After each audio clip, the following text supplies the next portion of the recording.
to the What Really Happened radio show.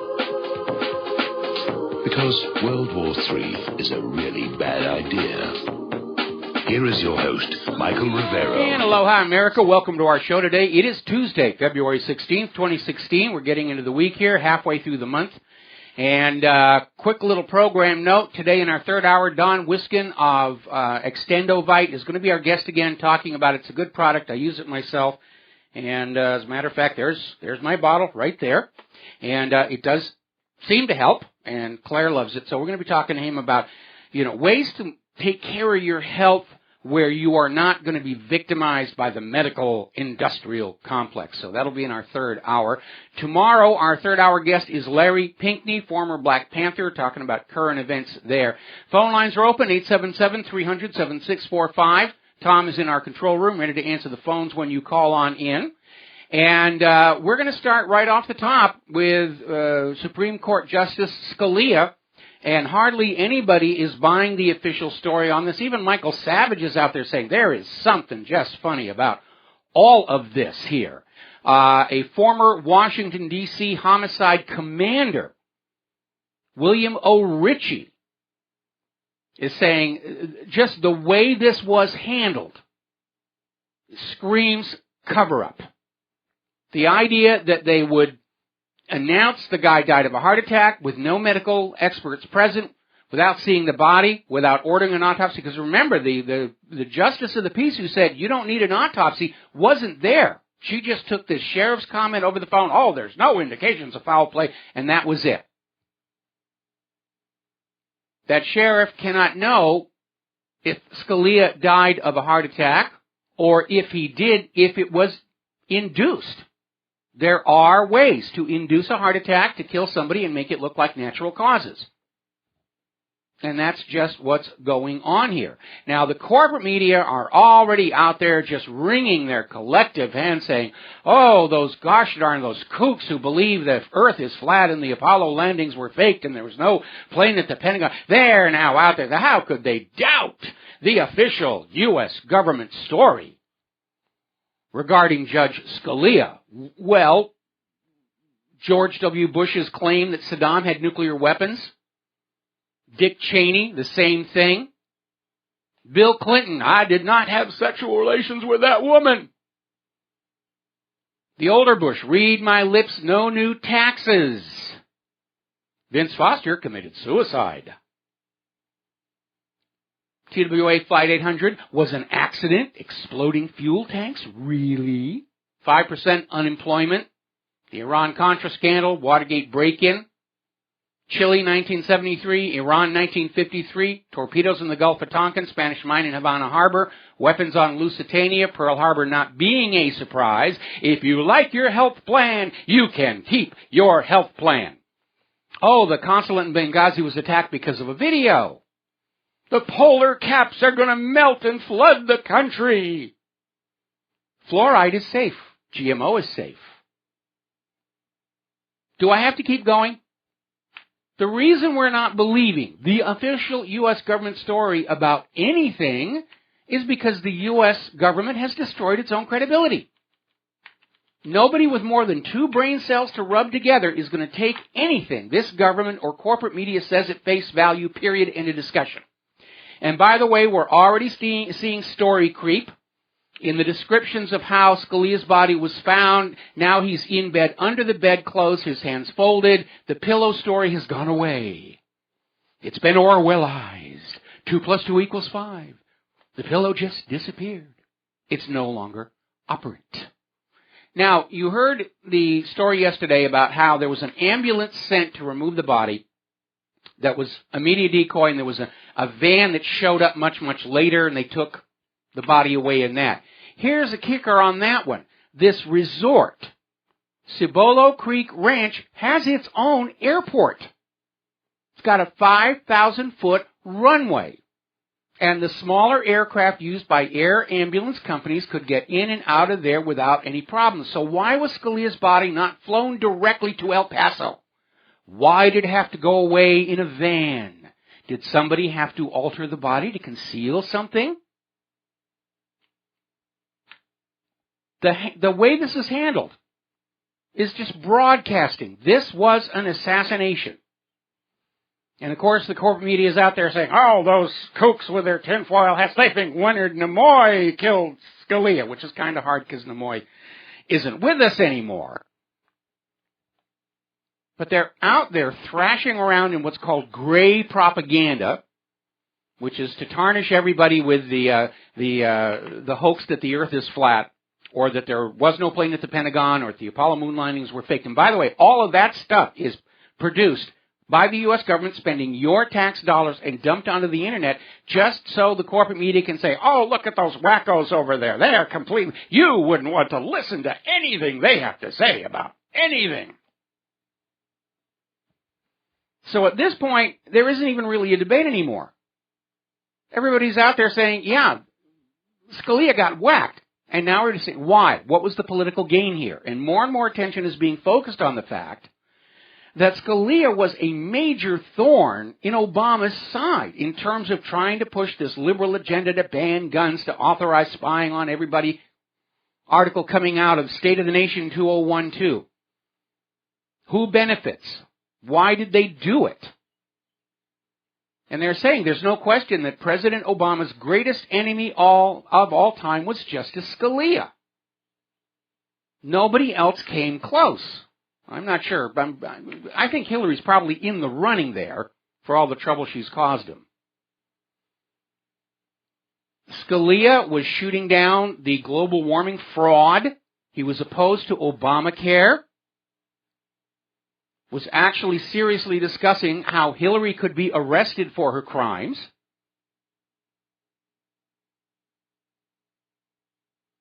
Perfect bill of health, no autopsy. Yeah, sure, he died of natural causes. Oh, and by the way, that story has changed. Now his doctor has come forward to say, oh, he was in terrible health condition. He shouldn't have even been traveling to the resort. He was just in horrible, horrible shape. The more they change the story, the more it looks like they're defensive. They're reactive. They don't have the initiative on the propaganda. They're sounding like the Monty Python argument clinic when somebody comes up with something and say, oh, no, it was completely opposite. Really, honest. Well, Obama promised us change, and he just changed a judge who wouldn't do as he was told. And everyone's saying, oh, come on, we're, back in the 60s, yeah, assassinations were common. This is the 21st century. These things don't happen. Of course they do. Kings get killed. Politicians get killed. Anybody who's an inconvenience to the establishment gets killed. Remember, it wasn't a few weeks ago, Donald Trump's airplane had engine difficulty? Go back and look at the Clinton dead bodies list. A lot of those people died in aircraft accidents. My favorite was this guy who was going to turn state's evidence on the drug smuggling going through Arkansas, and he took off from the airport in his own aircraft. It developed engine problems. He was able to get it back to the airport, rented a new plane, took off. That plane exploded in midair. Kind of gets a little obvious what's going on. All right, we're going to grab a phone call here. Tom in Texas. Aloha. Welcome to the show. What's on your mind? Thank you, Michael. I love your show. I was just listening to the Goddard report before you come on air. Yes. Where you talked about this very topic. I wanted to correct a little bit of something for you there. I'm in Texas, and at least in the county I'm in, and the counties around us, because of what I've done and what my wife does for a living, I know that if you're not under a doctor's care, I mean, like on hospice, if you die, an autopsy is required. Well, what we are being told out here is that Texas does have a law saying that a justice of the peace can waive that requirement for an autopsy if there are assurances as to the cause of death. Now, obviously, mangled in a car wreck, you don't need an autopsy, but in this case, clearly. And we have that other Texas justice of the peace who's out there saying, if I was, and they've been called, they couldn't get there in time. They said, I would have ordered the autopsy. Anyway, we got to let you go. Thank you for the update. That's good information to have, Tom. We'll be right back after these words from our sponsors. And aloha, America. Welcome back to the show here. And right on schedule, the tantrum throwers are putting a DOS attack on my server, so we'll just have to deal with that next commercial break. By the way, do you remember Ron Brown? He's on the Clinton dead body list. He was Secretary of Commerce, and he was caught up in this scandal where the Clinton administration was literally charging people for seats on those trade mission flights.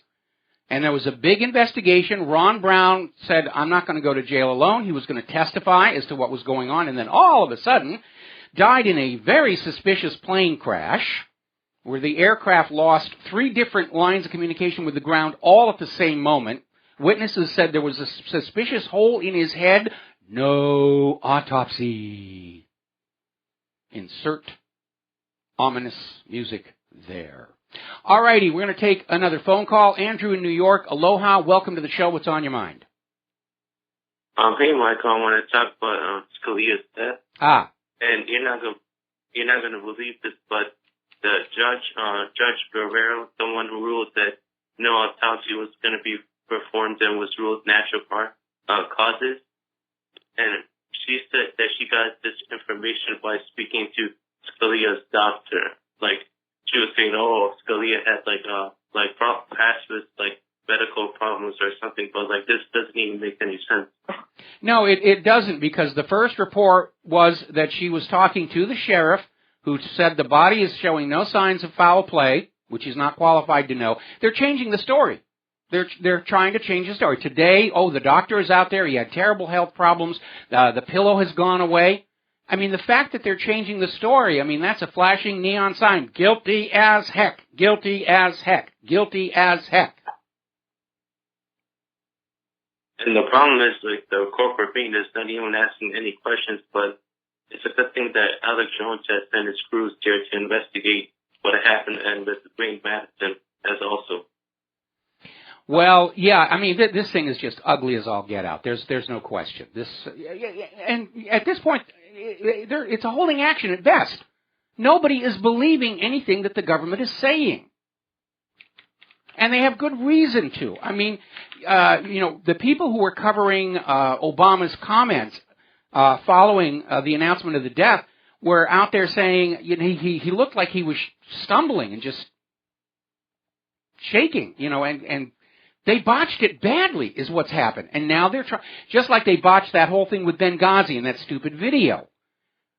They're getting their advice on propaganda from advertising agencies and public relations firms that are used to doing TV commercials for running shoes and beer. And that's why there are so many problems. But the story is changing. We need to go back to those original reports. That's what tells us what happened. It's kind of interesting that I think Michael Savage had Donald Trump yesterday on the show, and he was saying this is weird. Like, he was calling for an autopsy because he's saying he was found with the pillow over his head, and Donald Trump was like, this is strange. That he didn't say anything, but he said this sounds strange to him. Well, yeah, Donald Trump is out there. There's something fishy here, and we're talking a big, smelly, stinky fish.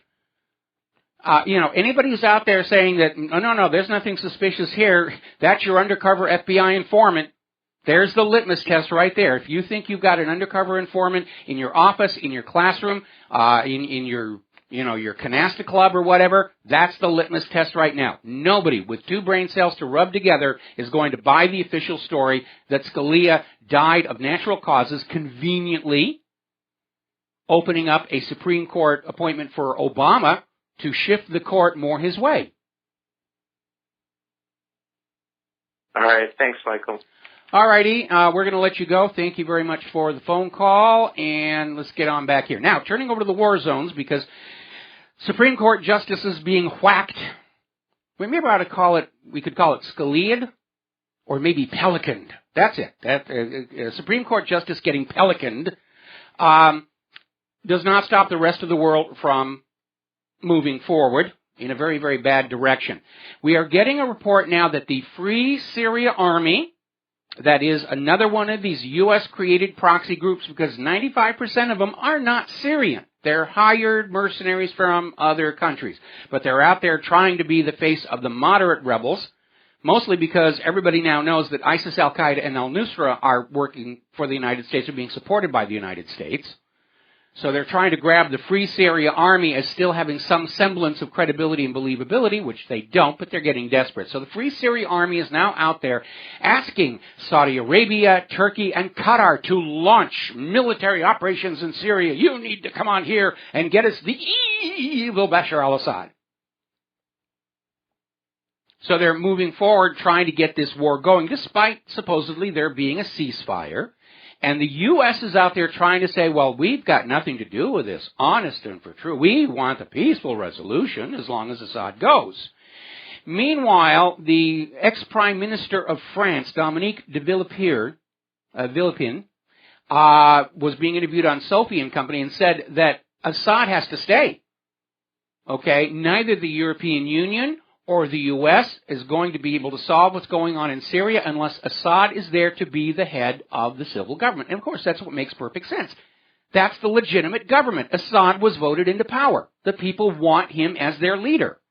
The only party that doesn't, of course, is the United States. They've been going around to countries and changing the leadership ever since the end of World War II.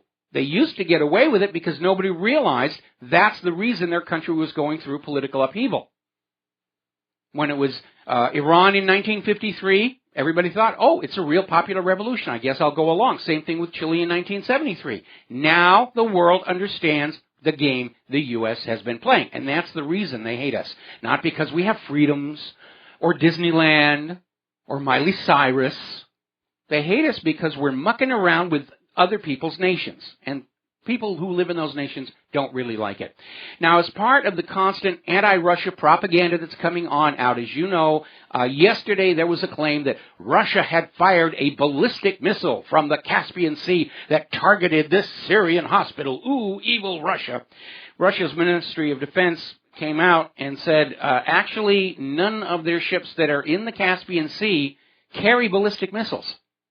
They don't have the capability. They can launch cruise missiles, but they don't have ballistic missiles.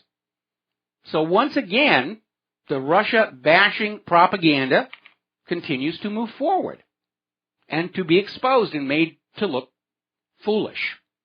Now, Turkey is out there just trying to stir up trouble anywhere they can. Turkey has now violated Greek airspace 22 times in the last 24 hours. More when we come back. Aloha, America. Welcome back to the show here, and we've got a caller waiting on the line. I'm going to get to you, and I want to step back to Judge Scalia, because one of our members just put up a story I think you need to know about.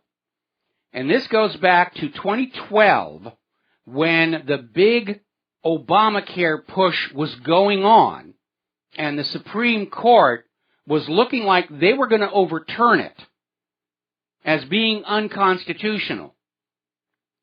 And Scalia was interviewed on Fox News following Obama coming on out, saying the Supreme Court will not overturn this. And it seemed like the executive branch was issuing a veiled threat against the judicial.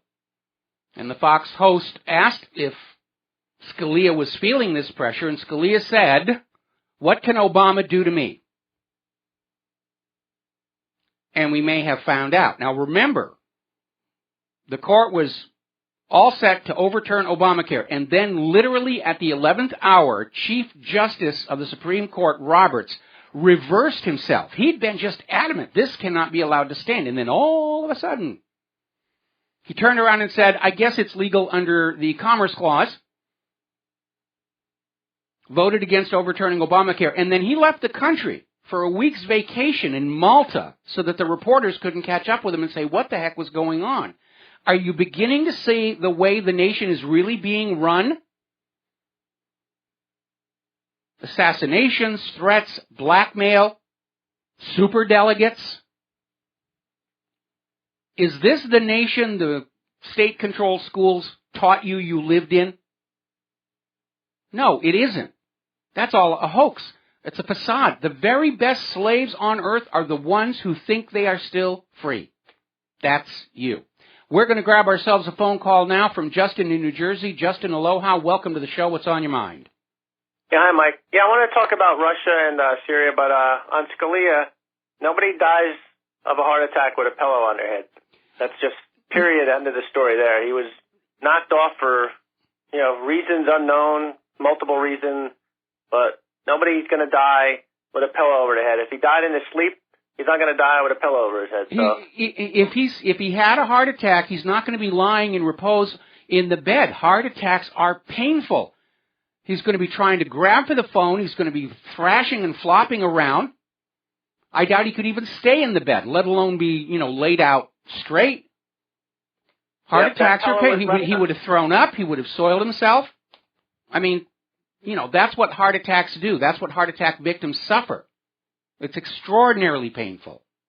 That pillow was left on his head as like a calling card to other parties as a warning, and I'll leave it there on that story. I think you may. I think you may very well be right. It's almost too obvious that he was assassinated. It's almost like, somebody's out there saying, yeah, we can kill a Supreme Court justice and get away with it. There's nothing you can do with it, so you'd better do as you're told, or we will come kill you. Exactly. I mean, if you look at the heart attack gun, which they have in the 60s, if they leave a pillow on the head, that's obviously a calling card. Not, it's a professional job, but with a calling card, Well, they could have hit him with a taser. I don't know that 1960s heart attack gun is still in use. I am aware that there are other chemicals that if they just drop on your skin will stop your heart. But we don't know, and neither does that sheriff. He can't just look at a body lying peacefully and say, oh yeah, this is a heart attack, tell a justice of the peace over the phone there's no foul play, and get a signed court order waiving an autopsy so they can embalm the body that same day. It is too obvious. I don't think they're trying to cover it up. What they're trying to do is maintain a public facade for the gullible sheep who are still trapped in the matrix of the TV network news, but they want everybody who's a player in politics to understand, yeah, this is what went down. And if you don't do as you're told, we're going to do the same to you. It's a government of terrorists. Government by terror. That's what we're seeing unfold before us. Yeah, Mike, speaking of propaganda, I was flipping through the channels and CNN, Russia, they go, the Pentagon don't say it, but, the State Department, which is obviously even worse propaganda wings, claiming the Russians bombed the hospital, which everybody knows they didn't because they don't have any ballistic missile cruisers over in the Caspian Sea. And they don't have anything that looks like an A-10. Yeah, basically, Mike, I hate to ruin this for people, but, we're on the verge of a world war because this is all about economics, and Russia's not going anywhere. Assad's staying, period. And Saudi Arabia is a dying monarchy. They're dying. Yes. They got 5 years or maybe less left. Their biggest oil field is 90% pumping out water. So they're dying. They needed that gas pipeline into Europe. They ain't going to get it. This is what it's all about. And they're a proxy, just like Turkey. The U.S. comes out and says, Turkey, stop the bombing of the Kurds. The U.S. don't care about the Kurds. They don't. The U.S. is coming out with these statements, and John Kerry's out there making these same statements here, basically to try and make it look like this isn't the U.S. creating this problem. And yet we know the U.S. has been trying to get Assad out of Syria for 5 years now. Yep, and then here's the thing. Why does the U.S. I want people to think about it. Why does the U.S. and its proxies want him out so bad they have to arm these so-called rebel/terrorist groups? Why do they want him out so bad at this time? Because they know things are falling apart. And I hate to tell you, Russia's not going anywhere. Yeah, see, that's the problem. The way things are going, Russia and Syria working together are going to have all these U.S.-backed terror groups out of Syria in less than a month. And then it's just over. And Hezbollah / Iran. Let me tell you, don't underestimate Iran and Hezbollah. They are a formidable force. That's why Israel is so worried about this. Okay, well, listen, the phone lines are loaded up. I'm going to have to let you go here. And okay, all right. Let's see. I made a mistake here. Okay, and we're going to go to Keith in Montana. Aloha, Keith. Welcome to the show. What's on your mind? Hey, Mike. Just two things. As a firefighter, when we respond to these calls and stuff, anyone that has had a heart attack is already in the advanced stage of rigor mortis because of the muscles contracting on them. Yes. And also, due to HIPAA laws, we're not allowed to even discuss any of that information until, of course, we're not supposed to, but until the loved ones and stuff are notified, and since a coroner has not determined the cause of death. Yeah, I mean, this was an end run, and that earlier caller saying that Texas does require autopsies if you are, if you die without the presence of a doctor, which is the norm across the country. And they're claiming there is this obscure little law in Texas where a justice of the peace can say, you don't need an autopsy. And I can understand if somebody fell into the mill machine and got crushed or something like that, you don't need an autopsy to know cause of death. But when you have a body with no visible signs of trauma, you don't know, you can't know. And, yeah, again, the way they're handling this, it's very obvious what happened. Yeah, well, that's, it's like our police state with the APCO 25 radios. When they have what they call a 1058 or code black, they go digital so that no one can decipher what they're saying about the cause of death or whether it's gunshot, whatever like that, Yes. That none of that information is released until after the autopsy. Well, they didn't get one. They went straight from crime scene to morgue. Yep. Yeah. Hey, other than that, I hope you like my humor on that 3D printing. Yeah, I will take a look at that in just a little tiny bit. All right, we got to take a break for commercials. Thank you for the phone call. We got a bunch of calls we're going to get to after these words from our sponsors. Aloha, America. Welcome back to our show here, and I'm seeing all these stories emerging from all over the place where detectives and homicide experts and medical examiners and coroners all across the country are standing up and saying, this must not stand. It was just too obvious. Now, maybe they were trying to send a message, or maybe they just botched it. But if you study the history of the downfall of every tyranny in history, there is a watershed moment where the tyrant makes that one step too far. And everybody says, all right, no more pretending. This is what we're having to deal with. Scalia may be it.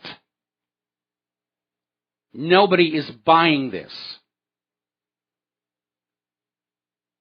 And Obama and his people are standing up there saying, natural causes, and you've got an entire nation of 300 million angry Americans saying bull biscuits. All right, we're going to take some more, and everybody on the phone wants to talk about this. James in Ohio. Aloha, James. Welcome to the show. What's on your mind? Hi. I just want to say I have extensive knowledge of toxicology, and, I could probably... if I spent about a week thinking about it, I could think of thousands of different chemicals that would have this result. And even if they went full CSI on the guy and his body hadn't been embalmed, it'd be practically impossible to cover everything. You have to know what to look for, and I'm aware of some of these materials as well. For obvious reasons, we are not going to go into detail on the broadcast. Right.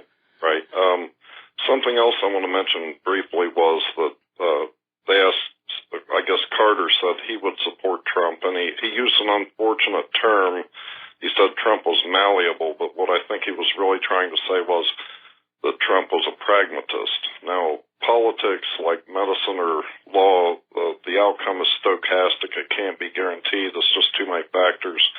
But I think people recognize that Trump being a pragmatist is a good place to start rather than just, doing whatever your wealthy donors dictate. So I think that's really important.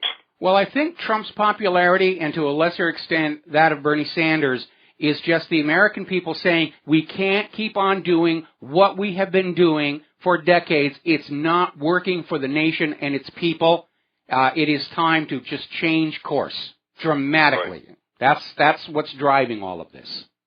That's all I have for you. All right. Thank you very much. Yeah, if the economy was healthy and we all had jobs and we were feeling good about our lives and our countries, Trump would be a flash in the pan. Wouldn't have any traction at all. Trump was created by the decades of corruption and crime, these two dynastic ruling families, the Bushes and the Clintons. All right, let's see. Another phone call here. Steve in California. Aloha, welcome to the show. What's on your mind? Well, I'll just add to your fireman that called in. He's correct. HIPAA was violated big time. And I'll tell you right now, anybody, my 24 years of ICU experience, I'll tell you, anybody's having a heart attack doesn't put a pillow over the head to restrict oxygen intake. It's just quite the opposite. You will want more oxygen, so that was a calling card to send a message, I think, to the Supreme Court, to send a message. They got away with this, and I think they sent a message. No, they haven't gotten away with it. Very clearly they have not gotten away with it. This could be this could destroy what remains of the federal government's credibility. It's going to be hard to prove that one, Michael, unfortunately. This body No. The burden of proof is on the government to prove they are telling the truth. And assertions do not count. Again, 1950s, 1960s, the attitude would be, well, if you doubt the official story, you have to come up with the proof.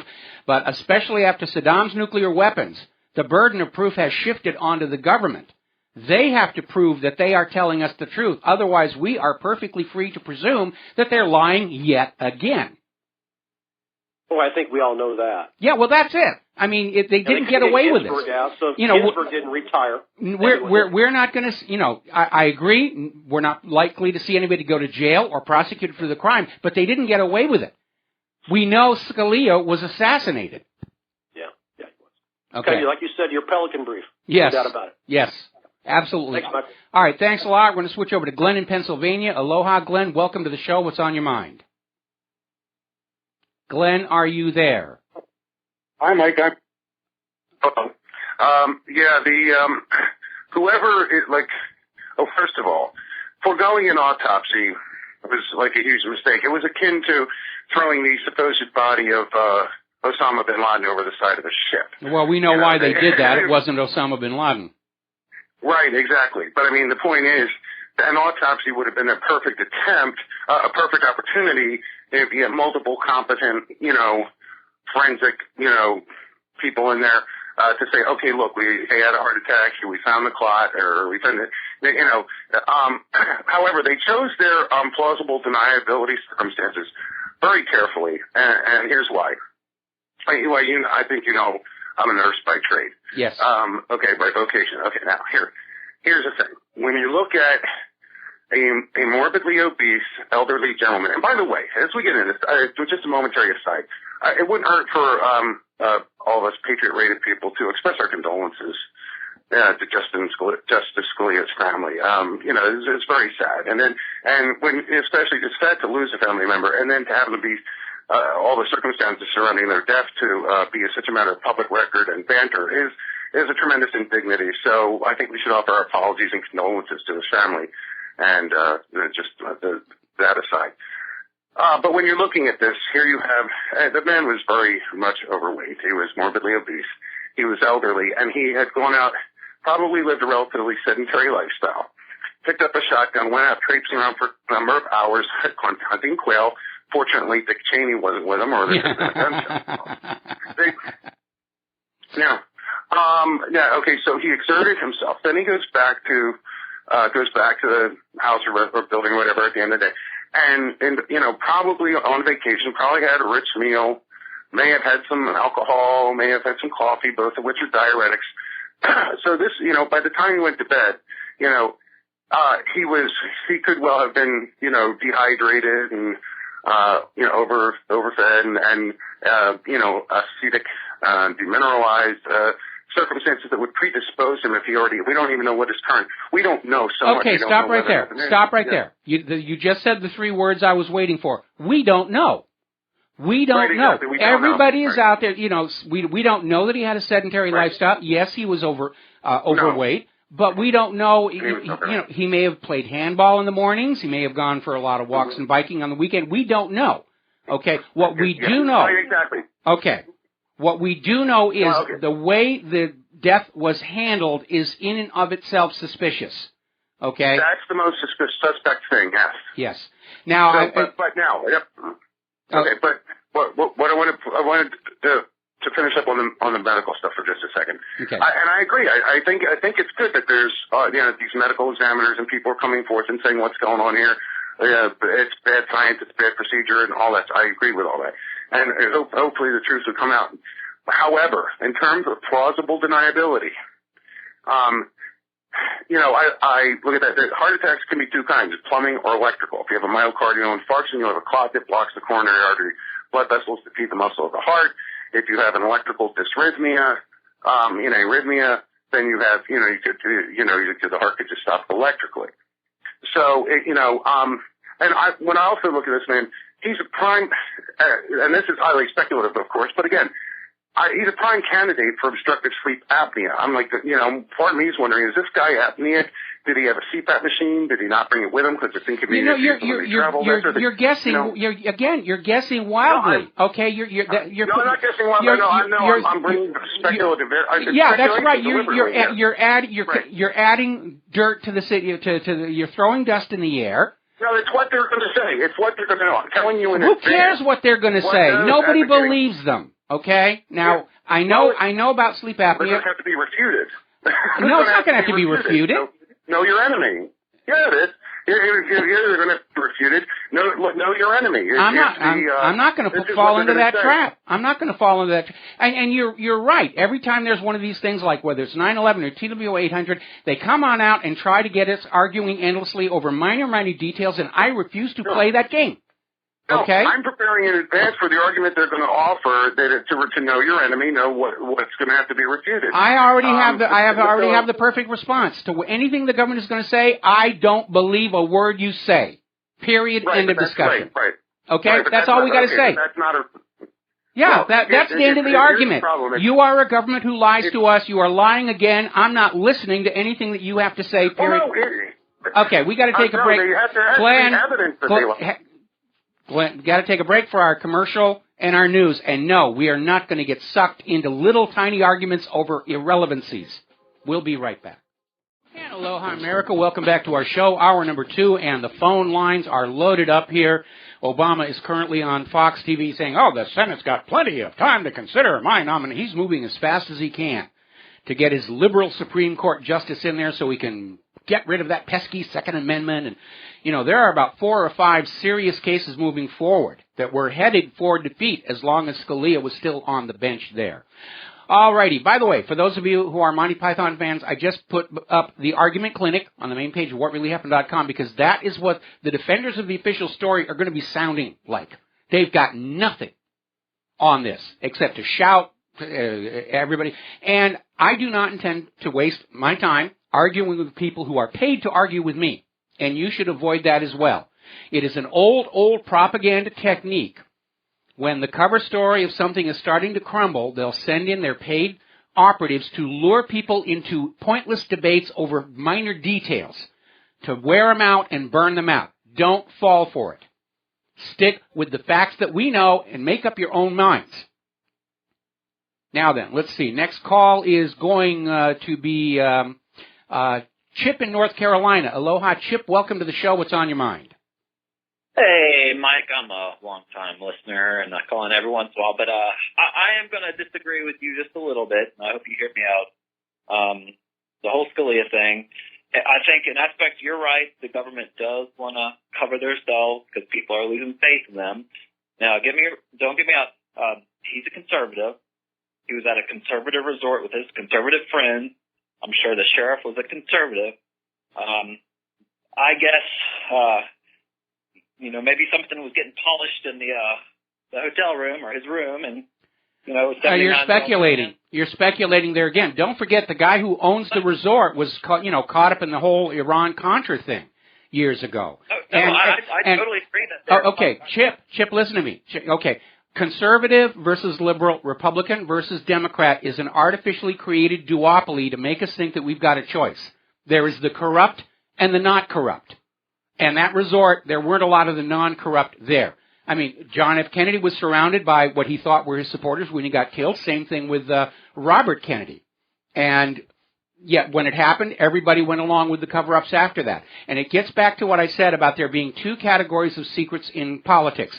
There are the little secrets that you use as fodder against your opponents, like a gay arrest in your youth or something like that. Then there are the great secrets which could bring down the government as a whole. And everybody protects those in order to protect their jobs. The truth behind the Kennedy... He has been in power. But he's been in power for a long time, and a lot's happened under his watch. And nothing in the next couple months while Obama's term, he's not going to change anything. So I think that... Well, no, I mean, we're seeing a lot of analysis. I mean, the gun rights organizations are up there saying that, Scalia was a staunch defender of the Second Amendment, and Obama could get somebody who's going to say, well, yeah, we need to change the definition of the people in the Second Amendment so that it's only, people with uniforms. There was a reason Scalia got assassinated, and we need to focus on understanding that. You're jumping to the conclusion that I've heard you said it several times today. He got assassinated. Yeah. That's jumping to it. Look at how they handled the death. The body's position described. Exactly. Okay, Chip. Thank you very much. We're going to let you go here. Boy, they got the shills on overtime right now. That's why I put up the argument clinic. That's what it's going to sound like. All right. We're going to grab a quick call from David in California. Aloha, David. Welcome to the show. What's on your mind? Well, howdy, Michael. I was kind of more interested in the economy, but I'm glad that this is at least getting discussed because I had wondered for years what happened to John Poindexter. And when you remember him, he was he like a lieutenant colonel or something like that? He was like a Navy guy that was involved in computers, and you don't really think of John Poindexter as a guy who owns a hunting ranch. Yeah, it is amazing that the people who come out of these big scandals, they all seem to be doing very, very well financially, and it's a beautiful, beautiful place there. I mean, they describe him as a businessman today, but if you go and look him up on Wikipedia, he was in the Reagan administration. And, he was actually, I think, convicted of crimes, and then a later court basically reversed it. Well, no, he was convicted of fraud. He may have been given a pardon, just like Oliver North was given a pardon by George Bush.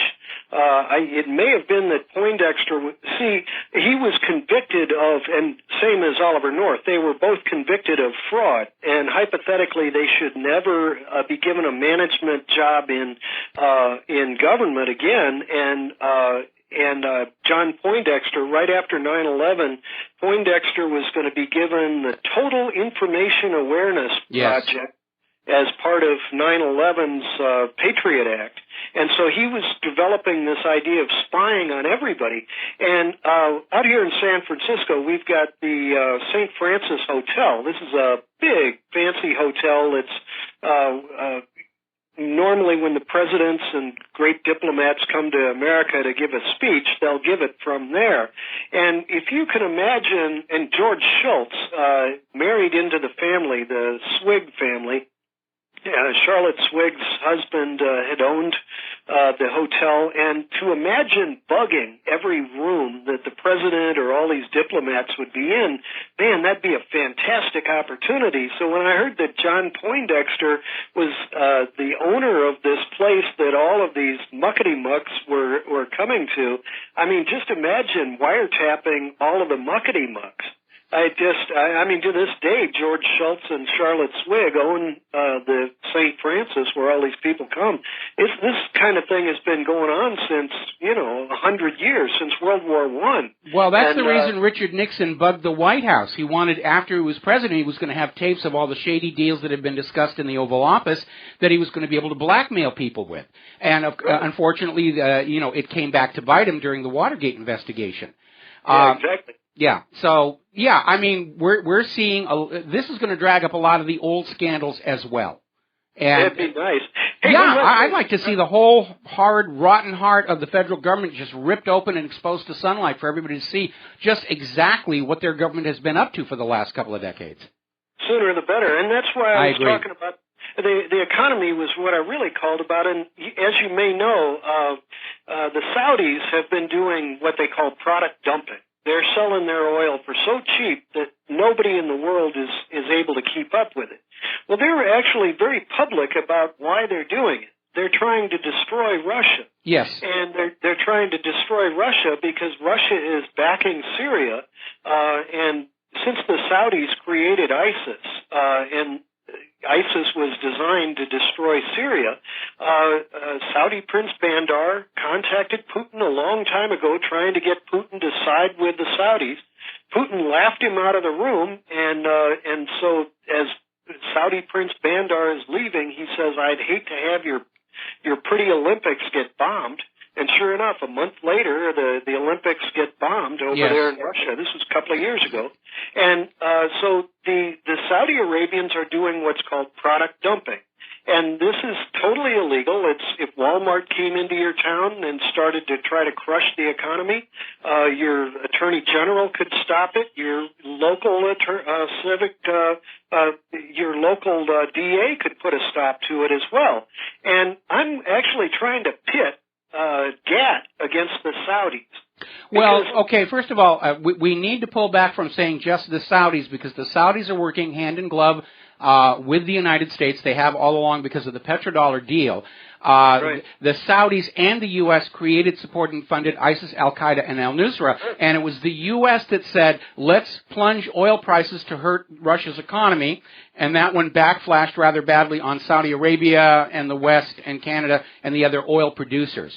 So it's not just Saudi Arabia. There's a huge network of foreign entanglements that's dragging everybody down. George Washington was right. David, got to let you go. We got to take a break for commercials, and we'll be right back. Genie Energy? Okay. And aloha, America. Welcome back to the show. And oh boy, the hate email is pouring in already. Most of it obscene, so I can't read it on the air. But how dare you accuse our president of assassinating a Supreme Court judge? They're frothing at the mouth.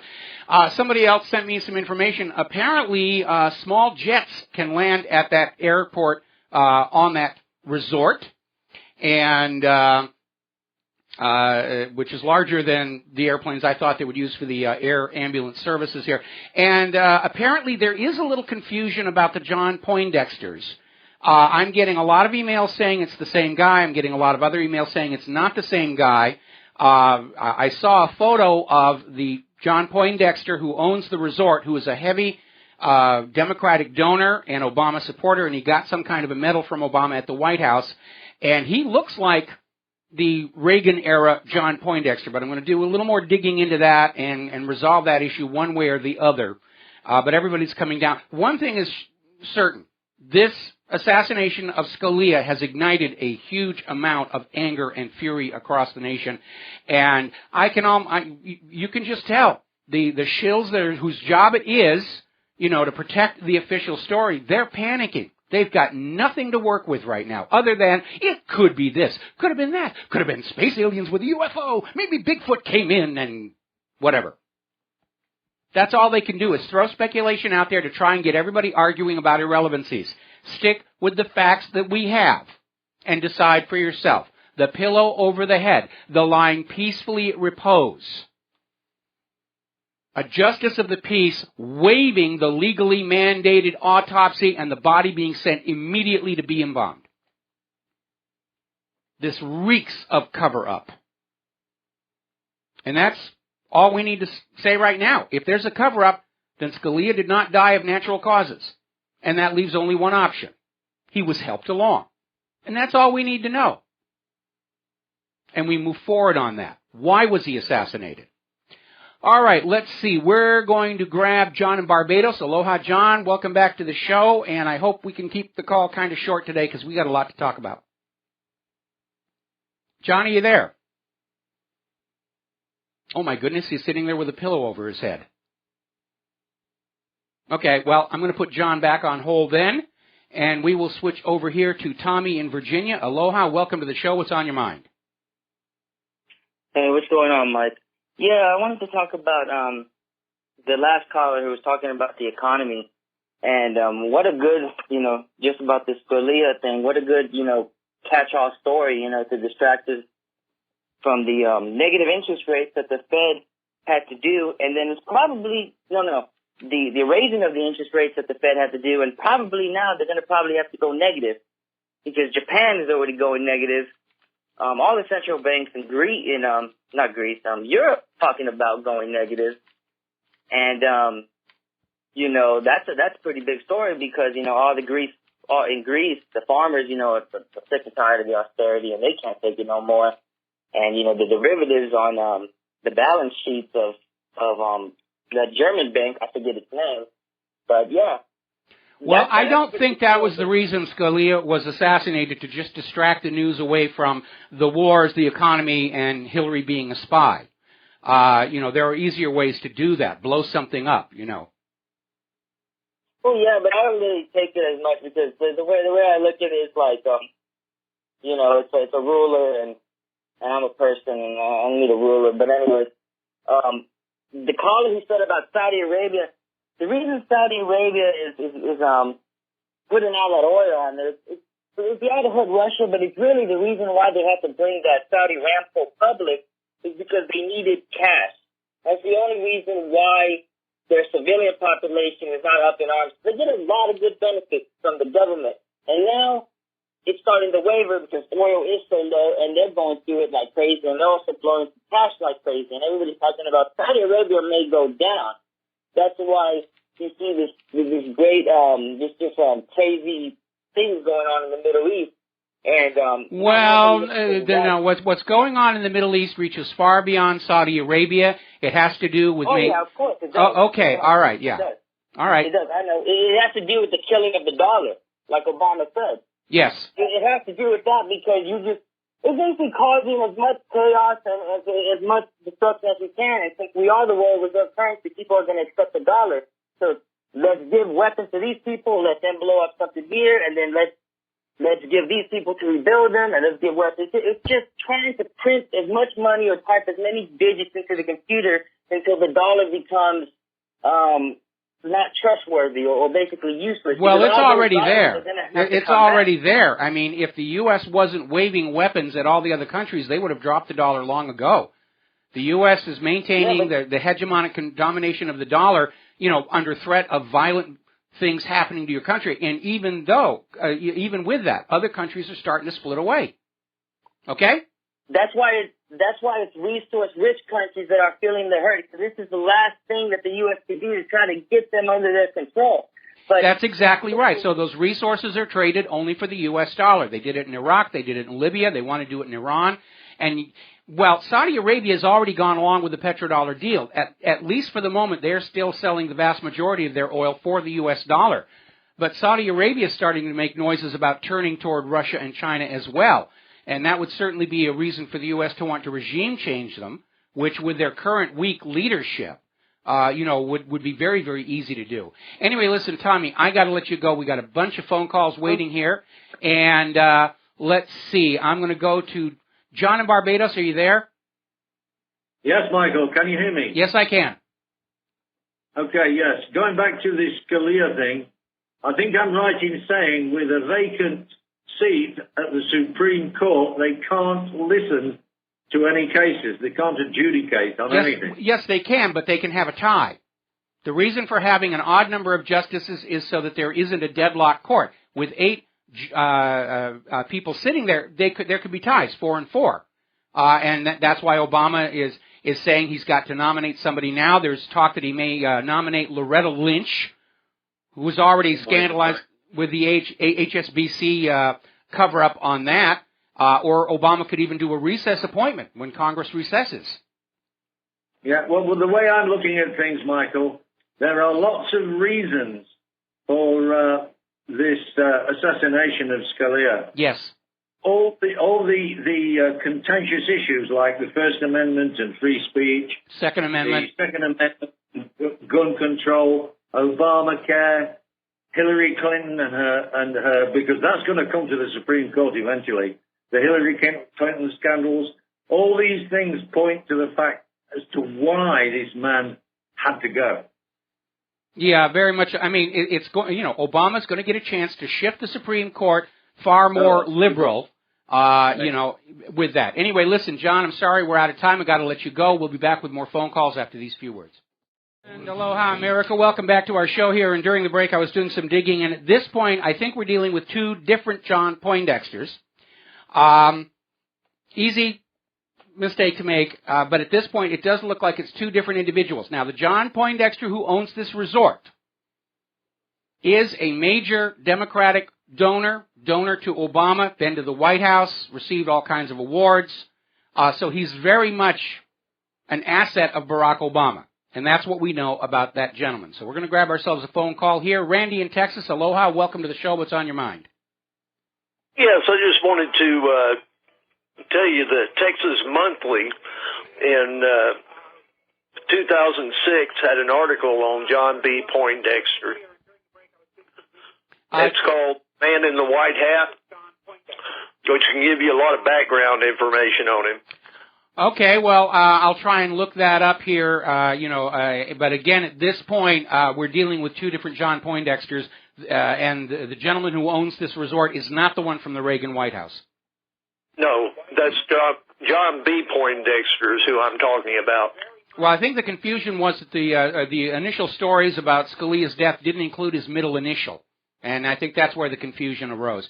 Anyway, listen, thank you very much for that information, and we're going to move along here to, let's see, we have Leo in South Dakota. Leo, aloha, welcome to the show. What's on your mind? Aloha, Mike. Pleasure to meet you. Long-time listener, first-time caller. Thank you. You're welcome. I love your show. I guess the question I have right now is this information about this judge being found with a pillow on his head. Yeah. Where did that information originate from? Do you know? Yeah, that was actually the very first statement that this John Poindexter made to the media, and it was picked up and carried in the corporate media. This isn't not coming from some blog. And everybody immediately said there's something weird about that, and so the news story now is, no, the pillow has gone away. Oh, okay. Would you consider that a credible source then? The original source for the pillow, yeah. But you know, what we're getting is what John Poindexter is saying. And the scene, as he describes it, is not consistent with a heart attack. Okay? That much we know for certain. Even the change story, they have him lying peacefully at repose. That's not consistent with a heart attack.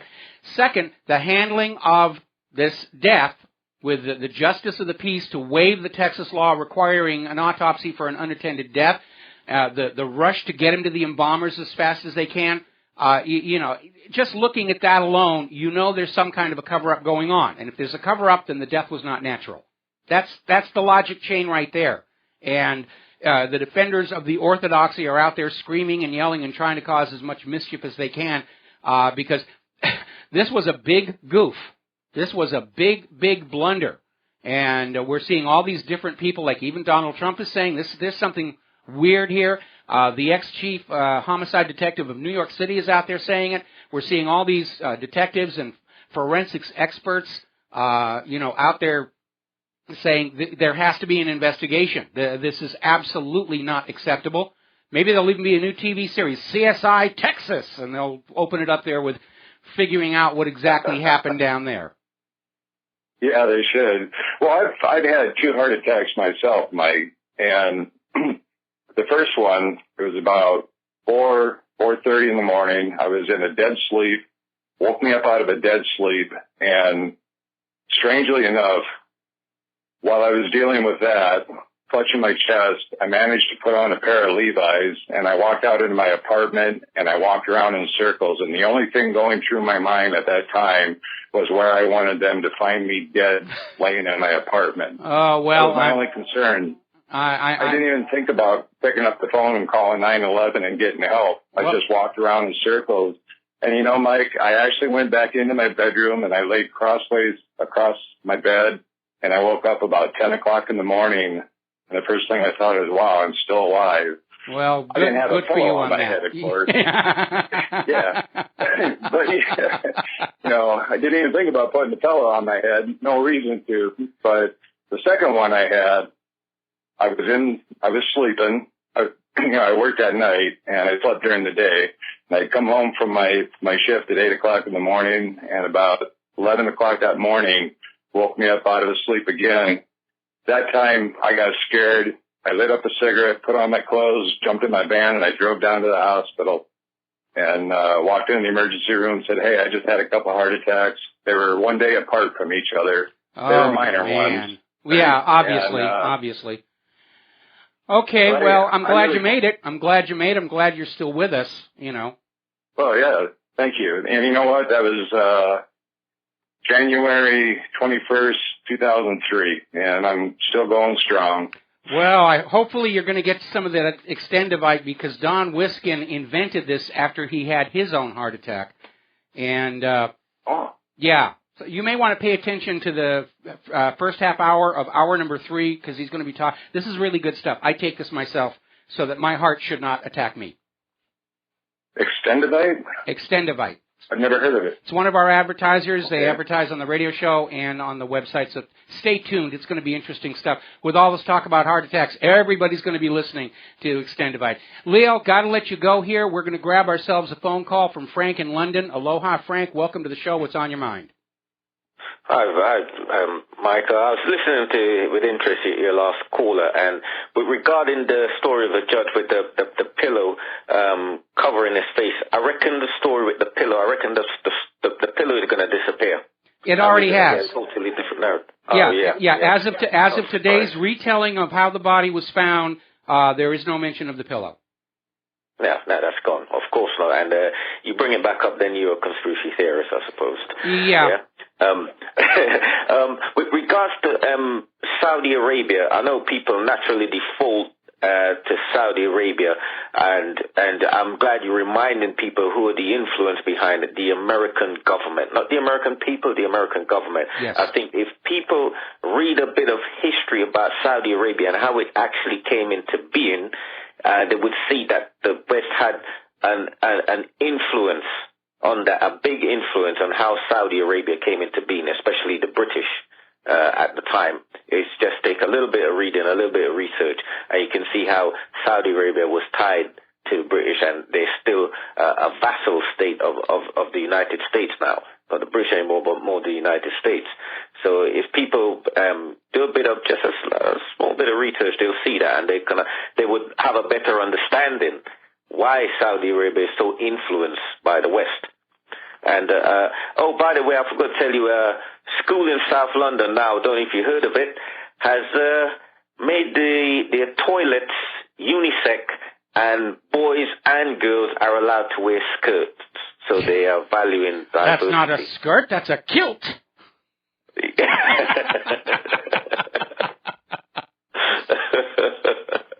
Okay, bye. I'll hang up now. All right, thanks an awful lot there. Okay, let's see. We got a caller still calling in. We don't have. Anyway, we're talking about distractions. How to distract from the wars and the economy, and Hillary's being a spy, and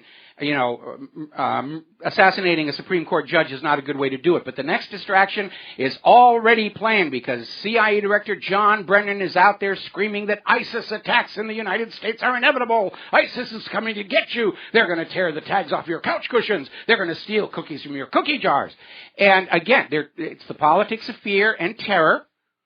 And they're trying to basically counter the fact that for anybody paying attention to the Benghazi investigation and recently declassified U.S. governments, ISIS works for the United States of America. Remember Emmanuel Goldstein in 1984? Exact same thing. An enemy manufactured by the government to keep you under control. We'll be right back. Aloha, America. Welcome back to the show here, and we're going to go ahead and start grabbing some phone calls. Nick in Minnesota, aloha, welcome to the show. What is on your mind? Nick, yes. There you are. Good. Okay, yes. I just wanted to ask if anyone ever heard about the news about Hillary Clinton. Which news was that? Apparently she came out of the closet saying that she prefers other women. Well, I don't know if she's come out of the closet, but it's hardly, headline news that, she has that preference. I mean, that goes all the way back to Jennifer Flowers. I mean, that's been known for a long time. That's hardly current. It's not even, it's not even relevant. I mean, if you think about it, I'm not going after Rubio because of his gay indiscretions in his youth, and I've got a lot of reasons not to like Hillary, but I don't have an issue with, her sexual preferences. Rubio has gay discretions? You need to start reading some headlines. Okay? Okay. Thank you, Mark. Okay. Thank you, Mark. If that doesn't tell you that is a bought and paid for propagandist on this phone line, nothing will. Mark. Oh, my goodness. Scott in Wisconsin, you there? Yeah, Mikey. How you doing there, my friend? Doing okay. Hey, buddy, let's take a big breath and rest there, Mikey. Hey, Mikey, I wanted to ask you to explain some things about this. The only way we're going to get this thing corrected out in Washington is to do what Iceland did. Yes. And I want you to talk a little bit about Iceland, about what they did when they said the people weren't responsible for the debt, and how they went and put every one of those people in the government through the judicial system, and now Iceland is doing better. Let's talk about correcting this mess out there, because we know, Mikey, that they're trying to knock out anybody that wants to try to do good for this country. And I would like you to speak about Iceland real quick if you could, and thank you for taking my call. All right, well, you've got it. And basically, in a nutshell, this all goes back to the 2008 collapse of the mortgage-backed security fraud. And here in the United States of America, when it all fell apart, the U.S. government responded by taking trillions of dollars away from you, the American people, and giving it to the banks to recapitalize them so they could take that money that they had just been given from you and loan it back to you at interest. That's what a bailout is. Taking money from you, giving it to the banks so the banks can loan it back to you at interest. That's what a bailout is. Okay? Over in Iceland, they decided to do something a little bit differently. They started going after the bankers who'd been defrauding the people in the nation, and they started putting them in prison. I think they just got around to sentencing number 29, and they got a bunch more to go. And Iceland allowed those banks to collapse, to be replaced by new banks with better fiscal sense. And Iceland turned around and said, okay, this portion of everybody's debt was created through fraud, therefore it does not exist. And Iceland's economy took off, which is why you don't hear about Iceland in the U.S. corporate media, because the U.S. corporate media wants you to go on thinking that the only possible way that you could ever live your life is in permanent servitude to private central banks and debt slavery. We all know better.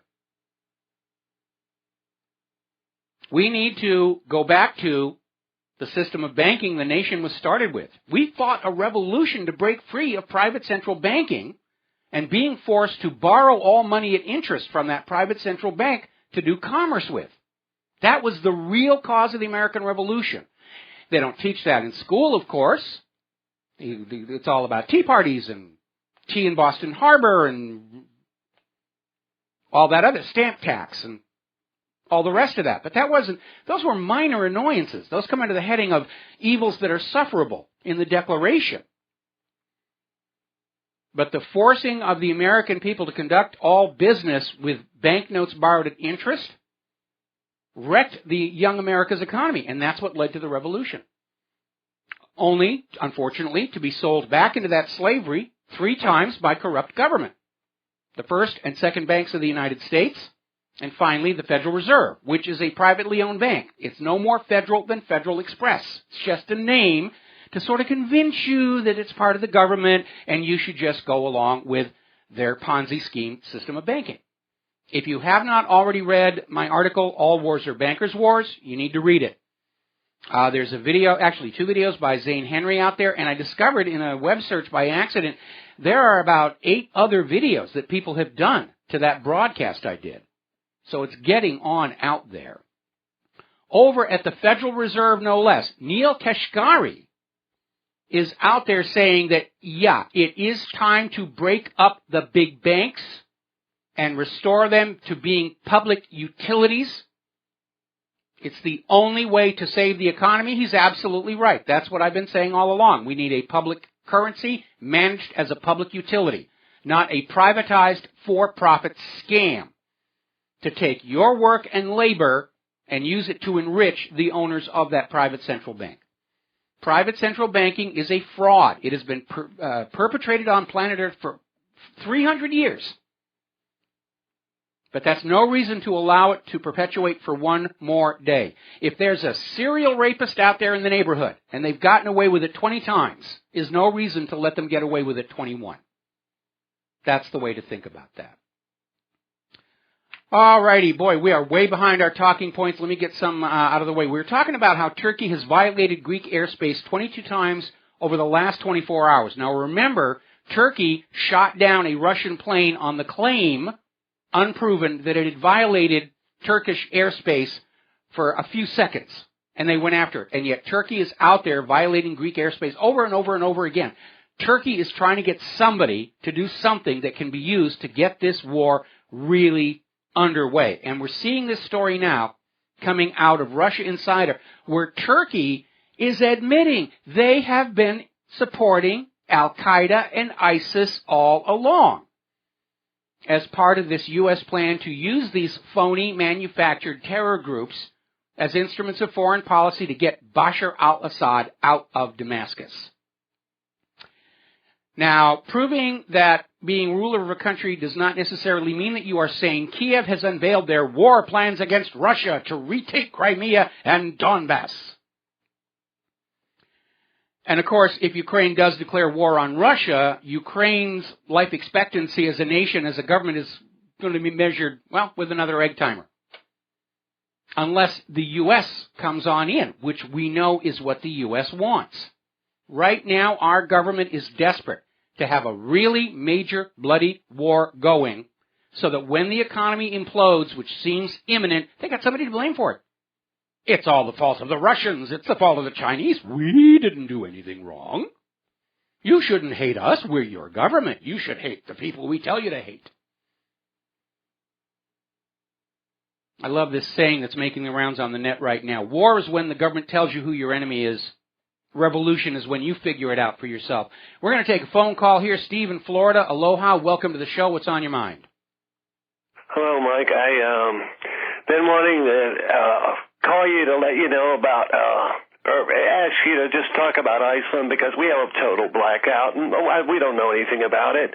They don't want us to know. No. But the reason that I called is, are you familiar with Newsbud? No, I am not. Is that the name of his sleigh? No, this is, Sorry, you got to be a film student to get that one. I'm sorry? You got to be a film student to know that, to get that joke. Oh, well, no, I did get that one. Okay. But anyway, this is Sibel Edmonds. Oh, yes. Who I'm sure you know. Oh, yes, we've had her on the show. She's heading it up. I'm sorry? I said we've had her on the show. If this is her new website, then I need to link to it and start sending it some traffic. No, she's starting a whole news station. Ooh. Her and James Corbett, Peter B. Collins, the names, she has a whole staff. She even has a cartoonist. So she's doing a pledge drive for the next month. Okay. To get a whole salary for these people. Because she was saying if she'd have had it up and running, or if they would have had it up and running, they could have gone to San Bernardino and seen what was going on. Take their own pictures. Well, right now, everybody in the independent media needs to be well funded so we can go out and start finding these things for ourselves. It's a real disadvantage, my being here in Hawaii. I'm so far removed from pretty much everything. But, yeah, we need to grow our budgets so that we can go out and do our own fact-finding. Thank you for the call. We got to take a break for our top-of-the-hour news and commercials. We'll be back with Don Wiskin. And aloha, America. Welcome back to our show. And joining us for the first half hour of the third hour of our program is Don Wiskin from Extendovite. And, Don, welcome back to our show.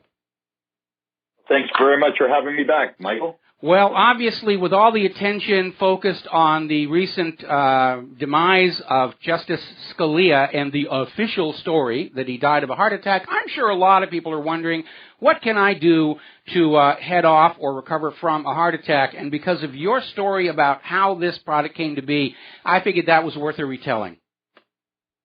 Absolutely, it really is. I mean, I had a heart attack at 42 years old. It was in the afternoon, 10 to 4 is when I looked at the clock, and then the next thing I know, my wife just came home from work. It was 20 to 5, and I told her I think I had a heart attack, and she drove me to the hospital. The chest pains hit on the last block, and I said to her, drop me off at the front doors, the emergency, and go park the car. My brother did the same thing just 4 months before, and he died by the time his wife parked the car and came in. I was in, and they gave me a stropoxykinase-based thermobolic agent, which they said is either going to save your life or cause hundreds of small strokes. And in my case, it saved my life. 3 days later, I checked myself out of the hospital in denial, only to wind up having another heart attack and go back and let them do what they had to do. I was fortunate, though. I only had an angioplasty. But I was supposed to go on disability for the rest of my life. And then my wife was at a tofu cooking class, and, she found something, and I said, this is really interesting. So next thing you know, I'm taking it, and 7 months later, my doctor's saying, I don't know what you did, but we can't find anything wrong with you. And they took me off my medication and sent me home. So I've been very lucky ever since then. But that was in 1998 and 1999. And then in early 2000, I went on a radio show in Vancouver and started selling this stuff. And I've never looked back. It has been, what people are telling us, what people keep buying it. We've had customers that we've had for years who just don't want to stop taking the garlic, cayenne, bilberry, hawthorn, ginkgo biloba, valerian, and milk thistle. That is the combination of our product. Even on our website, we have heartdrop.com. That's HEARTDROP.com. We have information on there. You can listen to an 80-year-old lady, and her and her husband, she had a flippy heart, and she didn't know what to do. So she heard our ad, started taking the product, and she just won't stop. And we're having our Heart Month right now, our February Heart Month sale, where we're selling 2 bottles of a 4-month supply for only $129, including shipping and handling. And she just called up and ordered 12 bottles because her and her husband just don't want to run out. Well, one of the things I like about the product, and Claire and I both take it, it is, of course, all 100% natural. There's nothing in there that comes out of some pharmacist's laboratory. And all of these ingredients have multiple benefits. And, of course, this is exactly the kind of stuff Big Pharma wants to go away. They don't want you to be able to treat yourself with stuff that grows out in the fields, your backyard, or the woods, because they can't make money off of that. In fact, I was having a discussion with somebody the other day where they were talking about how many of these pharmaceutical drugs with big fancy names are virtually indistinguishable from street drugs in terms of how they interact with your chemistry. Adderall is their name for basically what amounts to meth. It's how the body reacts to it. The opiate drugs here, like OxyContin, is actually, it's an opiate, it's like from the poppy plant. And what pharmaceutical companies like to do is block you from taking anything in nature so that they can grab it, repackage it, and sell it back to you at a markup. It's not unlike what Nestle's doing with water in California. You don't have a right to the water that's falling on your ground. We will take it, package it, put it in a pretty bottle, and you will buy it from us for money. And it's part of a continuing pattern of making you dependent on them to make you enslaved economically to them, and basically to prevent you from realizing that this stuff is really out there. And I remember many years ago, I had an antique book collection I'd acquired when I was a kid in New Hampshire, and the town I grew up in opened a museum. And so in a moment of reckless generosity, I donated all the books, all the antique toys, everything that I had collected when I was living there to the museum, which was a good thing to do. But in there was an herbalist book, and it was amazing what was in there that was tried and true, that could cure illnesses with stuff that was just growing around the woods there. And nobody knew how it worked. They didn't have the science to understand how it worked. They were just smart enough to realize that it did. And I had always regretted giving that book away. And amazingly, somebody found another copy of it, and it's been republished in paperback. And going through the book and looking at all these ingredients, they are good for a wide variety of things, and they all do say this is good for your circulation in your blood.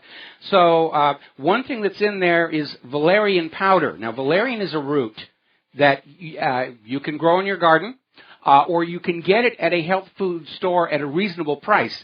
That's the plant the big pharmaceutical companies processed into Valium, which is much more expensive and requires a prescription, and it's also one of the most abused tranquilizers out there. But if you're dealing with stress from job or doing talk radio, the valerian does help calm you down and lower your blood pressure. And Don, I'll let you tell the people what some of these other things actually do.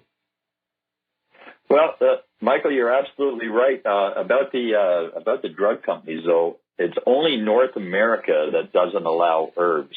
And in 1961, the drug companies stopped all the studying of natural medicine in North America. And in 1963, they started writing the textbooks that the doctors learned by. The Extendivite formula is based on German pharmacopoeia, where basically 40% of doctor-prescribed medicine is natural, and the pharmacist actually mixes the herbs together that the doctor wants the patient to take and gives it out to them. And some of the herbs that we have, like hawthorn, is traditionally used for cardiovascular conditions to improve the coronary blood supply, which in turn decreases angina pain, which a lot of people complain about, and also AFib, where they have an irregular heartbeat. And it is considered as a herbal tonic for both high and low blood pressure as well as arrhythmia. The garlic has many, many jobs. One of the jobs it has is to detoxify you. There's over 70 different sulfur compounds in garlic, but 30 of them slowly chelate the heavy metals away from the liver, which allow the liver to go back to work cleaning your blood as it should and disposing of the excess cholesterol. Is that going to help, like the people in Flint, Michigan, who've got all that lead in their, and in Ohio and New Orleans and everything, where they're all of a sudden discovering these heavy metals in their tap water? Is that going to help them a little bit? It would help them a lot, because you can't get these metals out of your body any other way. They have to be chelated. I mean, chelation basically is a EDPM formula that the Germans came up with before the Second World War to separate metals. It has been used by the blood bank to store blood because calcium and cholesterol bind together to create the hardening of the arteries. So if we can get rid of the calcium by, chelating it out of your body, then people start feeling better. So this actually is an oral form of chelation. So it will get the heavy metals and toxins out. And, mercury is one of them too, which is in all your vaccinations, thimerosal. So even if you've been vaccinated, this will help get it out. People who are on steroids, or use steroids in their life, they just can't get them out and they're damaged their liver, but this would help to rejuvenate it. All right, good. Don, we got to take a 4-minute break for commercials. When we come on back, I want to talk a little bit more about this heavy metal contamination issue, because a lot of people are very, very concerned over the discovery of what's really in our drinking water. Aloha, America. Welcome back to the show. We're talking with Don Wiskin, who creates and sells Extendivite.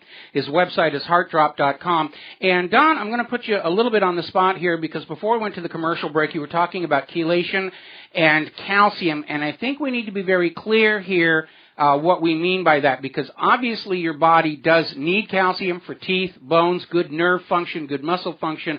So obviously we're talking here about a specific form of calcium that can be bad for you in terms of combining with cholesterol to build arterial plaque. So can we clarify that a little bit? Donnie, you there? Yeah, I'm here. Oh, okay. Did I ask you a bad question? No, calcium is calcium. So, once it gets into your bloodstream, it does work with the cholesterol to create the hardening of the arteries. And that's one of the biggest problems. Yes, we need calcium, but we only need the calcium. From what I'm watching on TV and all these doctor shows and things, they're saying that, we're doing an excessive amount of calcium, that we don't need as much as what we should be getting it from our food.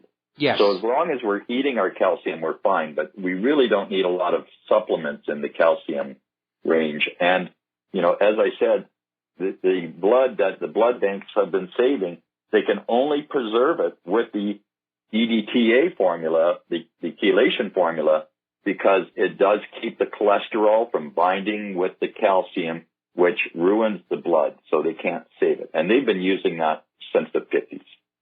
So it's very popular, but, the calcium is very important to us, but at the same time, we got to get the plaque out. And, before we went to commercial, we were talking about toxins. this is, I work with a naturopathic doctor, and this is something that he told me. He says, your liver has phase 1 and phase 2. Phase 1 turns all the toxins into peroxides, sends them over to phase 2 to be turned into water-soluble waste with the help of a sulfur-based enzyme called glutathione. Yes. Now, glutathione, being sulfur-based, attracts heavy metals, gets overwhelmed, and cannot clean your blood and filter it out. So it dumps the peroxides back into your body, into your arteries, where it does more damage than free radicals. Now, the damage in your arteries are muscles. Arteries are always contracting. Veins don't move. It's like your feet. If you sit there, your calf muscle is designed to bring the blood back up from your feet. So if you're sitting there and you're not moving your feet, you can get edema or the water around your ankles. But if you start just sit there and rotate, move your toes up and down, your foot up and down, balancing on your heel, and after just a few moments of moving your feet, you will feel the blood start to move out of your foot. That's because that calf muscle is pumping it up. So anyways, back to what we're doing here. We're just trying to get your blood as clean as possible. If I cut myself, I'm not dark red. My blood is bright red. It's very clean looking, and it's only from, 16, 17 years of taking these garlic cayenne products. So, I don't know what to say. Well, obviously the cayenne is a vasodilator, and that's a good thing. It's going to get your blood where it needs to go a lot more easily, especially with this onslaught of prescription pharmaceuticals that can significantly change your blood chemistry, make it a little too thick, and that can lead to some serious issues as well. I think what you were saying about the calcium makes a great deal of sense. There are certain elements our bodies need, but because of marketing, we're convinced that we should have more of it, that more is always better. And I know there's an argument against having too much milk, especially as you get older and your body's not able to digest it as well. But we see some very reckless advertising that convinces us that we have to have this and that in our body, and when it goes to excess, it's going to cause problems. We all know that the fat-soluble vitamins, you have to be very careful you don't take too much of those.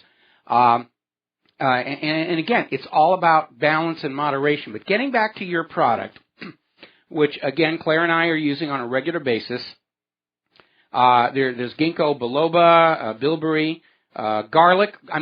Garlic is one of those things that's been known to be good for your health going back hundreds and hundreds of years. And yes, this thing about vampires and whatnot is all part of the myth. But this comes from a time when people didn't have the science to understand why garlic was helping you or silver was helping you. They simply had the sense to notice there was a relationship. And they would call it magic, and then years later we would find out.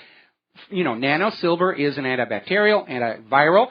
Same thing with garlic. They're now understanding why it works and how it works, but it's been known that it did work for a very, very long time. And, we need to go back to some of those basics and not let ourselves get hijacked by all this synthetic chemistry. And it gets to a concept I call coevolution. We have been part of the biochemistry of Earth for millions of years. We share the same origins as ginkgo biloba, garlic, and so forth. Our bodies know how to deal with those chemicals. We've coexisted peacefully for millions of years. What is coming out of the pharmaceutical laboratories are brand new synthetic chemicals that have never been on Earth before, and our bodies don't really know exactly what to do with them, which is why they have so many side effects. All right, I'm going to get off my box here. We've got about 2 minutes left before the commercial break. What do you want to share with our audience? Well, I'd like to say that how Extendivite makes you feel. It will help you to gain more energy, boost your immune system, detoxify your body, remove the toxins and metals, help to rejuvenate your liver to filter your blood better, repair the damage to your arteries and clean out the plaque that can lead to heart attacks and strokes, helps to normalize your blood pressure, helps to eliminate an irregular heartbeat, and it also kills funguses and viruses that can lead to things like leaking heart valves or deteriorating hearts. A lot of this is a virus that we're just not dealing with, and that's what this product does in a nutshell. You can go to heartdrop.com. That's HEARTDROP.com. Or you can call us at 1-877-386-9797. 1-928-8822. That's 1-877-928-8822. Right now we're in February Heart Month. For the last 16 years in February, we've put on a special where you can get the 4-month supply for $129, including shipping and handling. And by the time you've done that 4 months, you will be back. But you do need to take it 2 to 3 times a day. On the label, we ask you to take it 3 times a day.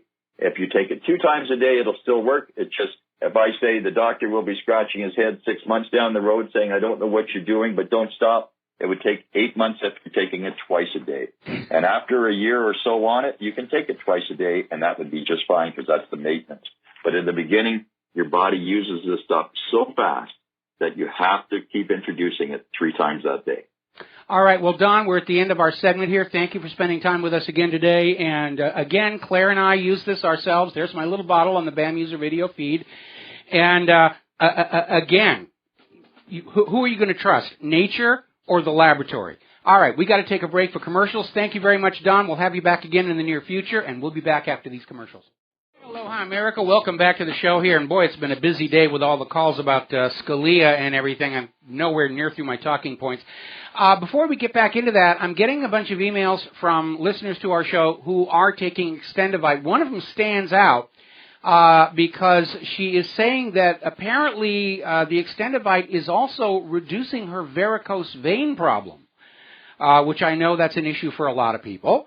So that's another thing that apparently it seems to have an effect, and I hope Don is still listening to this show, or I'll forward this on to him after we're over. Now, before we get back to what's going on in Europe and everything, there's a story that is out there, and I'm going to push it to the top of the talking points list here, and it's a story out of The Hill, which is a very much insider political media outlet.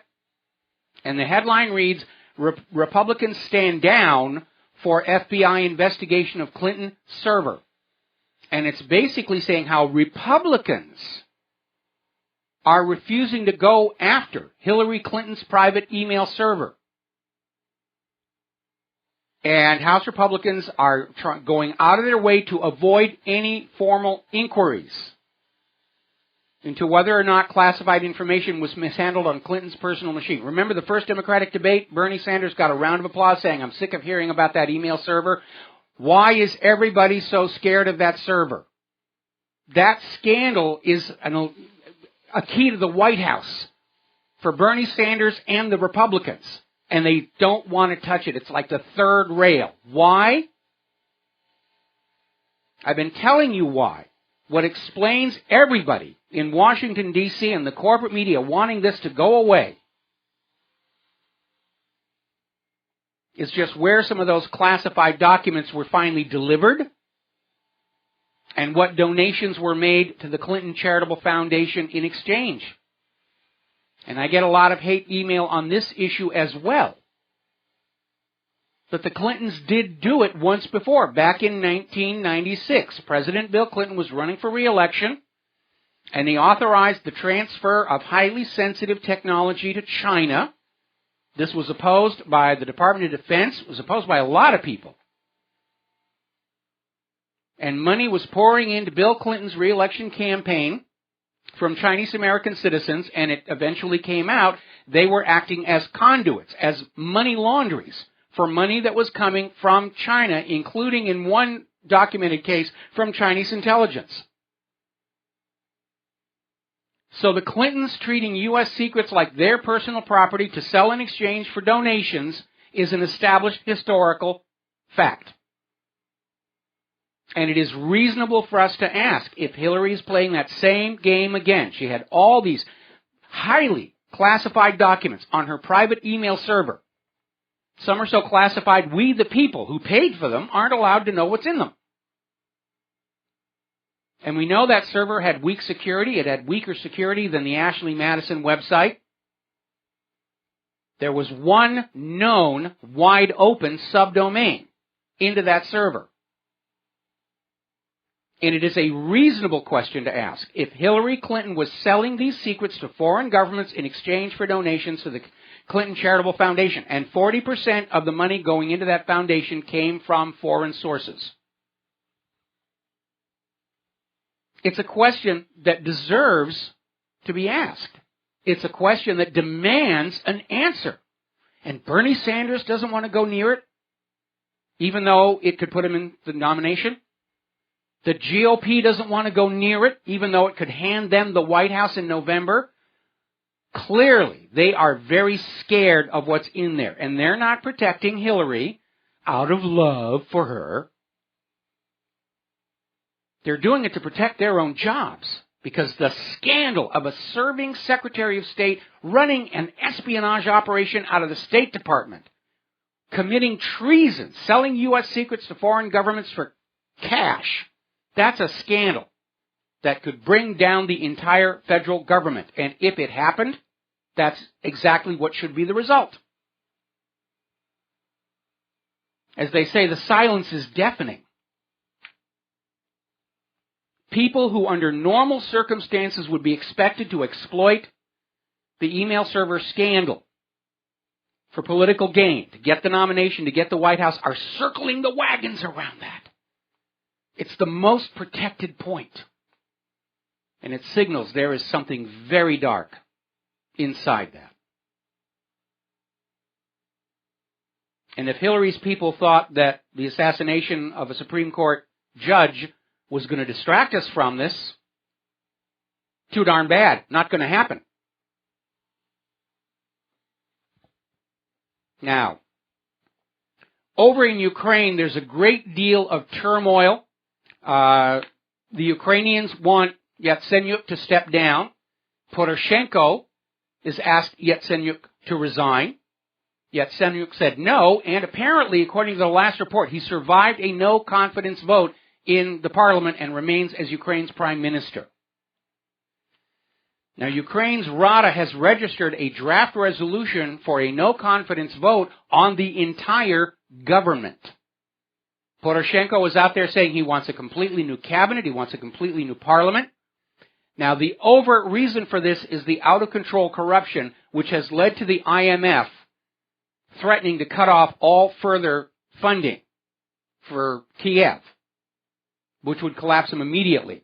What's really going on is Poroshenko is consolidating his power. There are dramatic events going on over there. The U.S. shrugs off yet another report of U.S.-made cluster bombs used by Saudis against civilians in Yemen. Because, by golly, somebody's got to teach those people in Yemen not to throw off their foreign puppet rulers. That's just not allowed under the rules that we've made up. China is suggesting that the United States and North Korea actually sit down and talk to each other rather than shouting hysterical rhetoric at each other from two sides of the Pacific Ocean. I think it's a good idea.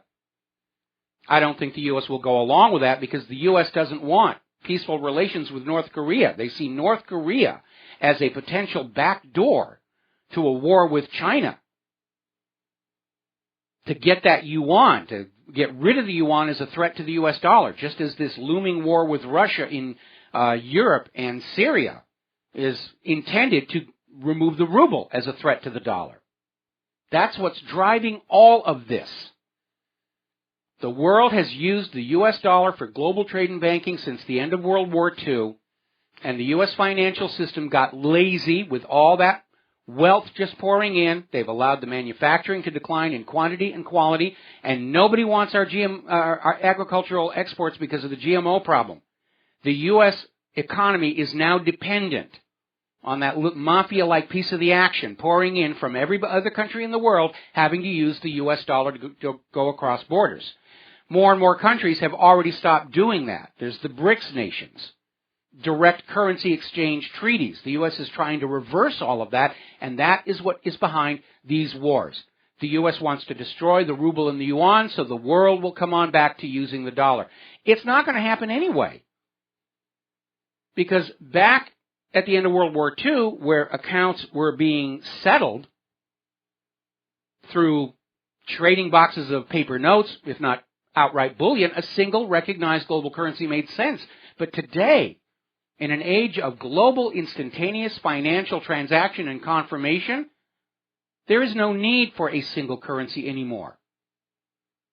And even if the U.S. were to nuke the ruble and yuan out of existence, the rest of the world's nations are just going to trade their own currencies across their borders. They don't need to use the dollar.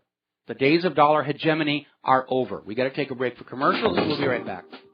Aloha, America. Welcome back to the show. Sorry for the loud noise. I didn't realize my pan was up there when I did that cough. All right, we're down to our last segment of our program today, and I still have so much to go through. It's kind of hard to know what to try and cram on in there. But there is an interesting little article that came out of Ars Technica over in Great Britain.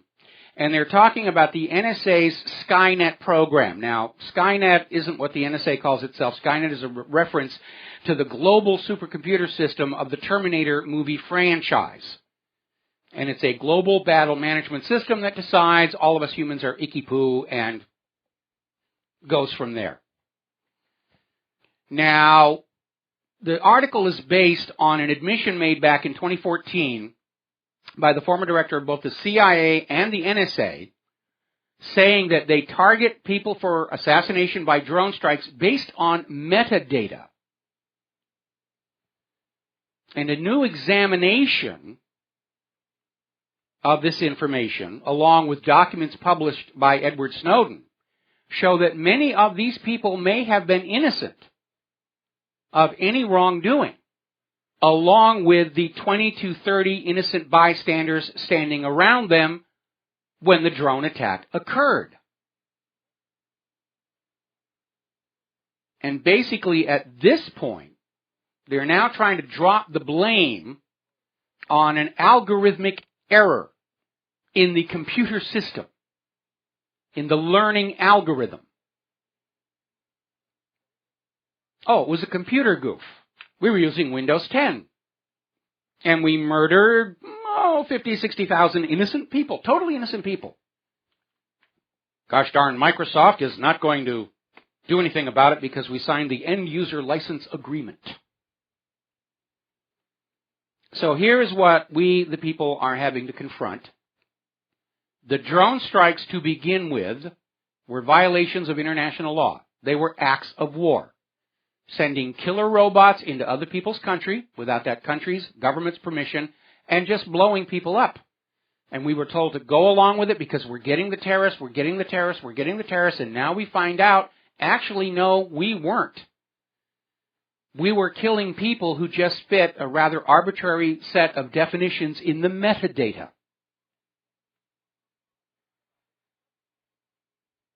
And because the system had problems, including the big problem of activating it before it was ready,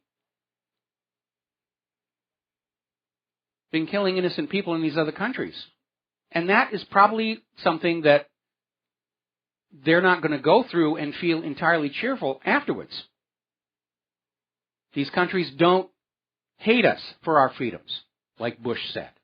These countries hate us because they're just going about their lives, their daily business, they're down in the market square with, just buying bread or whatever, and all of a sudden there's an ear-shattering explosion.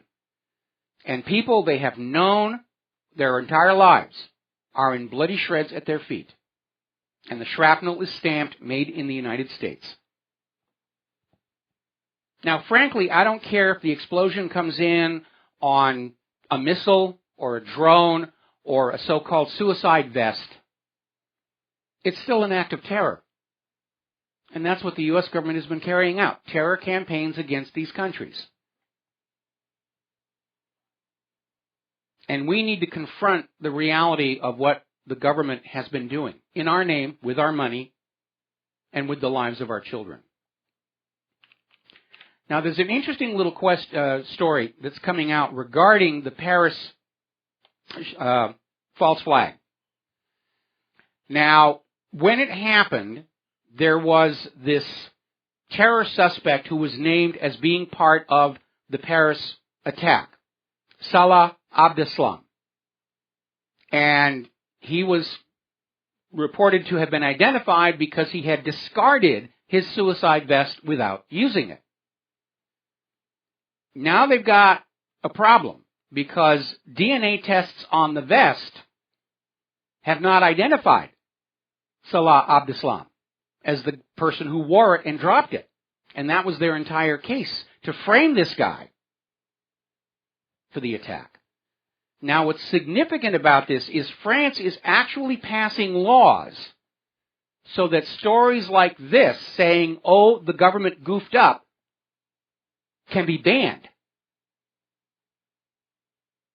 France has descended into a worse dictatorship than they were living under during the Vichy government. Now, as you know, we had a horrendously cold weekend, cold weather records being set all over. Now, it's warm in the west, but that's because of the El Nino current. And that, in turn, is being caused by the eruption of undersea volcanoes. It's got nothing to do with human-caused global warming. If it wasn't for El Nino and our volcanoes out here in the Pacific, the West Coast would be having a real hard time this winter as well. Maybe we should charge them for heating services or something. But everyone's talking about the President's Day snowstorm, all the traffic jams and everything. And I understand now when they had Groundhog Day just a little while ago and Punxsutawney Phil did not see his shadow, which tradition says means an early spring, it wasn't widely reported because we know that spring is not going to be early. There's apparently another major cold front moving down from the Arctic.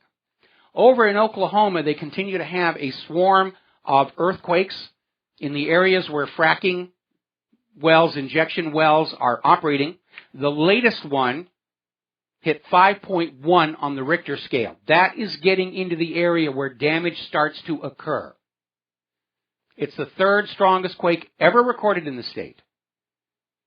And it is now inescapable that the power and frequency of earthquakes in Oklahoma has skyrocketed ever since fracking started. The fracking industry is saying, that's just a coincidence. Just a coincidence. Hey, you people are kooky, tinfoil hat wearing, flat earth believing, Apollo fake, no plane at the Pentagon wackos to think that fracking would have anything to do with the increase in quakes or the depletion of oxygen from lakes and streams killing off the fish.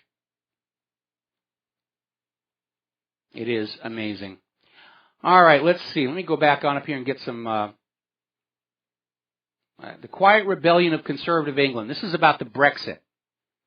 And they're talking about how all across Great Britain, even in the most conservative areas, the British people are very angry over this Brexit issue.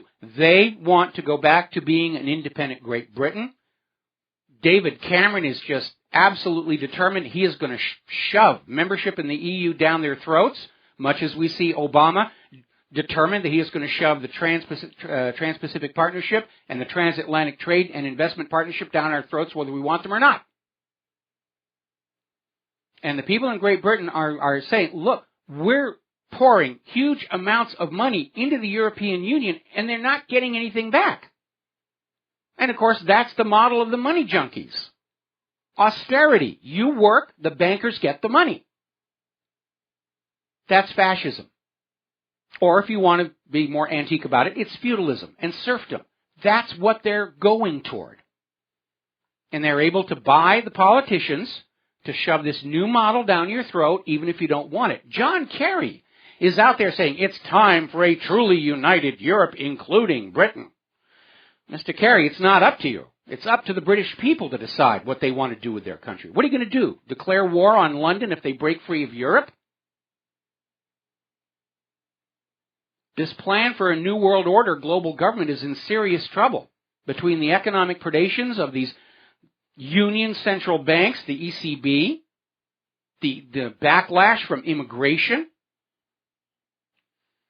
Now, earlier today, as a matter of fact,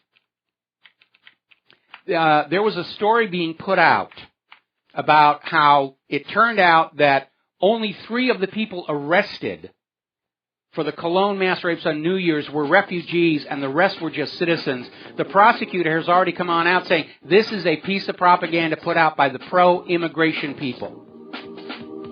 Everybody's lying to get what they want these days. That's why you have to figure out what's going on for yourself. There's the music. Time for me to get out of here, get something useful done with the rest of the day.